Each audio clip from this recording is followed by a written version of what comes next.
ઓય આ રોજ રખોલું કરવા આવસ તો કેમ જીરું વાસું થતું જાય છે? હવે તમને કઈ ખબર પડે છે? આ તડકાના હિસાબે જીરું કુકડાઈ ગયું છે. આ શેરસિંહ નક્કી કઈ કાળા ધોળું કરતો લાગે છે, એનો કઈક નેઠો કરવો જોહે. આ શેઠે પોપૈયું પાકી ગયું છે.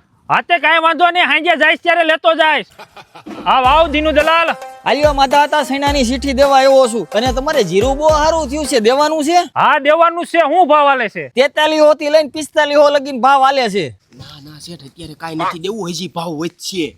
આ નથી દેવું. હા મારું બેટું મહેન્દ્રા જેવું હાર્યું હાઈ ડબકા મારતું હોય. આ શેઠ હમણાં મારી હાળીના લગન આવે છે એટલે તમારે ઉપાડ દેવો જોહે. એલા પૈસા તો છે ને, એક કામ કરી દીનુ દલાલ ને ફોન કરીને જીરું વેચી નાખી. શેરસિંહ મુંજાતો ને, પૈસાનો મેળ થઈ જાય. તારો શેઠ બેઠો છે. માતા હતા બોલો ને, હું ફોન કર્યો તો. એલા જીરું વેચવાનું છે. તમે પણ ખરા છો. ઓ ભાવ હતો ત્યારે જીરું દીધું નહીં, અત્યારે 35 ભાવ આલે છે. રે તારી ના શેઠ મારો